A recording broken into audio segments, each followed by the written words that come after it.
My name is Bob Kirwan, and it gives me great pleasure to welcome you to another special presentation in the True Sport Champions series. True Sport is a national organization that has been created to help sport make a more significant contribution to the positive development of youth, the well-being of individuals, and the quality of life in our communities.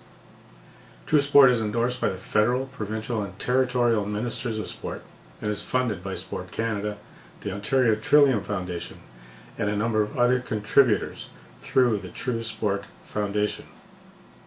My role as a True Sport Community Animator is to increase the profile of the True Sport movement in Northern Ontario by recognizing the tremendous work that is already being done by individuals, groups, organizations, schools, and municipalities, and to offer our assistance in helping you promote the positive values and principles that True Sport is all about.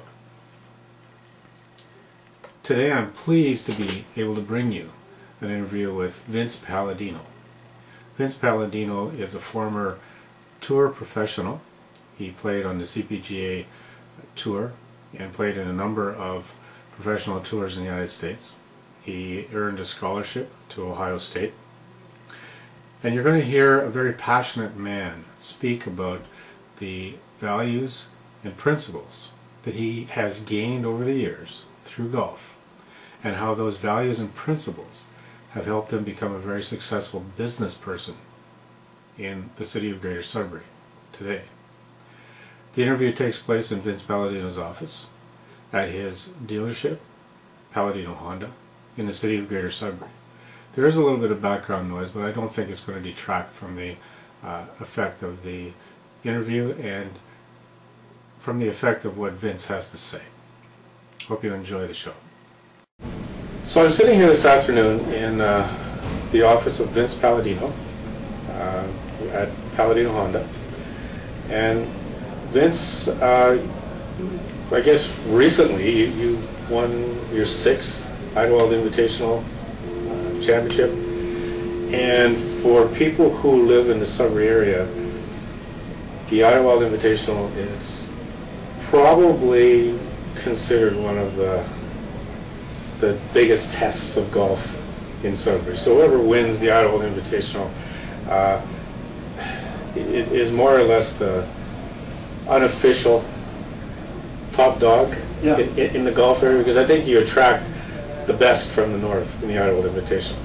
But what I'm really concerned about focusing on during our conversation today is how a young person can go through golf, really achieve quite a high level of excellence, because you played on the Canadian Tour, and what are some of the values and principles that a person can learn as they're going through golf that you can apply to your life off the course.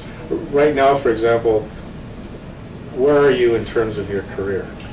I think you make a lot of good points there. Career-wise, I've been doing this for 10 years. I've been the dealer here at Palladino Honda since 2000. I just acquired my 2nd store, and I have plans to continue to acquire, so I guess we envision an automotive group here. It's a family-owned and operated business. Nobody other than Palladino has ever sold Honda in Sudbury. So your father, Vip, has been in golf for as long as I can remember, too. Yeah, Vip, a huge supporter of golf. He's really who got me into the game. And I think that's one unique thing about golf. Is there's usually some kind of father-son or father-parent relationship there, which is I think a great foundation for the game. And my father introduced me to it. Golf, we could talk for hours about what golf can do for you in your personal life, your business life and career, and how to achieve your objectives. I think it does tremendous things for your concentration, for your discipline. It teaches you how to prepare for a tournament or a competition or an event. I take probably more from my golf experiences into the business world than I do my education, which I'm sure we underestimate some of the things that we take from our education. I'm sure I learned a lot of great and valuable things that I probably don't even think about right now. But day to day, it's a competitive world out there, and golf being an individual sport, it kind of teaches you that there's nobody else to fall back on, and there's nobody else to rely on. When you can have great team members in hockey or basketball or all the other team sports, and you can get away with still succeeding and being fairly mediocre at times on your own. So certainly different dynamics about being a part of a team, but certainly with golf being an individual sport, I think it kind of teaches you that independence and how to manage yourself and how to control your emotions and so many great things and parallels that you can use from that and you can take with you in your business and personal life. Interesting that as a business leader, you're leading a team. Golf is considered primarily an individual sport, yeah. And yet, in talking to Sam Yanni recently, he was explaining that golf is very much an individual sport where you're competing against the course yourself, but there's such a social element to it that even to get involved in golf, if you're not enjoying who you're playing with, a lot of the younger people don't even stick with the game. Yeah. And it's interesting, like if we're going to talk about your career and take a look at how you rose through the ranks. You say your dad introduced you to the game? Yeah, he put a club in my hand at the age of 5, I guess, and I'm swinging it in the backyard and doing all the things that you hear from all these young phenoms now. I took to it right away, and I guess that's part of this. The reason for the success is ultimately you've got a long way. But whether you play golf as a scratch handicap or a 20 handicap, I think there are a 40 handicap. Or a 40 handicap. Sorry to hear that. All the things that you take away from the game, on any level, and I manage a team here, and golf's an individual sport. But at the end of the day, as the dealer, I am on an island, and I do have to make decisions on my own. I can't. None of my managers or my staff or Honda or the manufacturer are going to make those decisions for me, right? So I think standing on the 18th tee, being tied for the lead or in a match for the Invitational, I've won some there and I've lost some.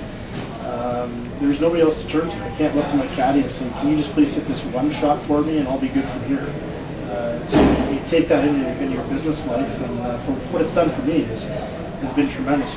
It's taught me to be calm under pressure. It's taught me to take it one shot at a time. So don't worry about the results and worry about what's going to happen 12 months from now.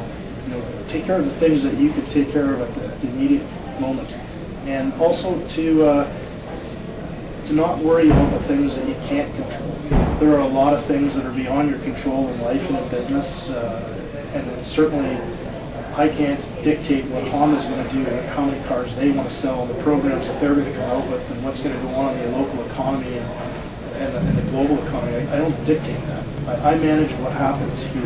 I can control what my staff do and what happens when a customer reaches the doors of Palladino Honda. So that's really what we focus on, and I certainly I think that the dealership's success or the environment here, the atmosphere is in direct relation to my leadership. And if people want to be here and want to work for me, they know that there's a system, there's a way that we approach it, and whether it's right or wrong, it is what we do.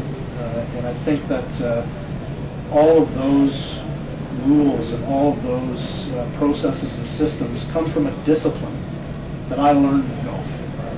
My father introduced me to the game and told me, listen, your grip can't be like this, it's got to be like this. Your stance can't be aiming 40 yards right at the target, it's got to be square to open. Your ball position can't be in front of your left foot. If you're a right-hander, it's got to be somewhere in the middle. So they're just fundamentals. They're fundamentals that I learned in golf. When I learned to be successful, there are certain fundamentals that just cannot be flawed. You can have your swing. I can swing like you, me, or Jim Furyk, and they're all unique. But the fundamentals of our swings never change. So the principles for success, the fundamentals for success in the golf world, in the business world, they're universal, whether you're in the car business, in financial worlds, whatever type of career that you have, or you're a doctor, lawyer, there are fundamentals that you have to adhere to. And then you add your own personal touch and drive and emotion. And really what it comes down to being successful in golf, business, or whatever, it's how badly you want to win it. And you talk about the 6th invite for me earlier this year, it's just pure desire for me. I mean, I don't play nearly as much as a lot of the younger guys play. I'm not tournament tough like they are. I don't get that exposure. But I'm pretty sure not too many guys stand on the tee with me and want it more than I want it. So I've tried to take that into my business life, realizing, reading a great book right now about the overemphasis on talent. How important is talent versus work ethic? Yeah, that's interesting. And I think what golf teaches you is that talent's secondary. What's the name of the book? I've actually got it over here on the counter. I can't recite it to you, but I'll show it to you for sure.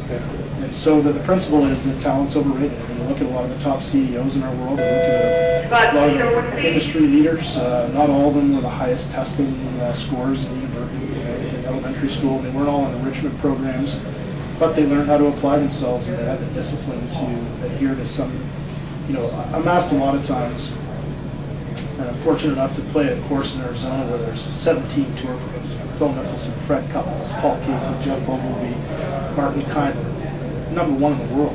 These individuals over many times in their career.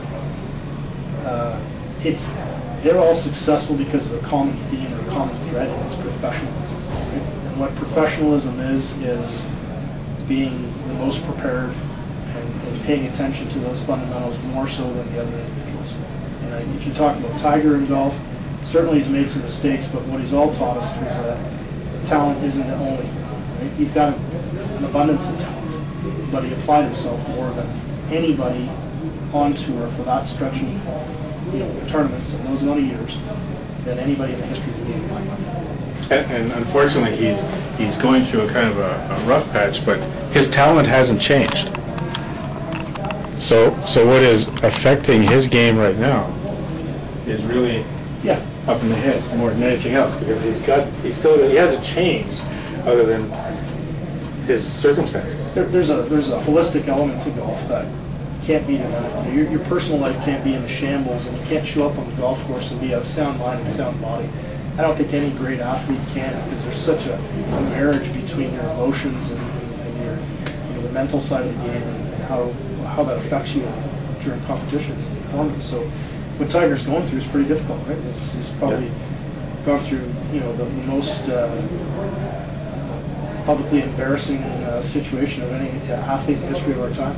And it's what most people get to keep behind closed doors. He has to wear it in his sleeve, and he's got to sit and do interviews about this. And believe me, it's not over. He's going to do it 10 years from now. And then at the end of his career, they're going to ask him, what kind of impact this situation had on him, and had he not got divorced and gone through those infidelities, how many majors could he have won? He'll never stop answering those questions.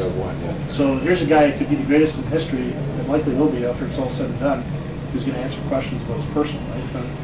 And certainly it did cost him tournaments, it cost him pride, it cost him more than we'll probably ever know. But what you take from golf, a lot of the great things about the game are, I grew up playing hockey before I played golf, and I was pretty decent at it. I played AAA for 3 or 4 years for Sudbury. I was usually the captain of every team I played for until I was probably 14 or 15. And if I hook somebody and I get away with it, I didn't blow the whistle and call a penalty on myself. I just continued to do it, and if I found that I could do that all game and it would be to our advantage and my team could win, I'd continue to do it, right? That's not something you want to bring with you into the business community, right? That's not something you want to bring with you into your personal life.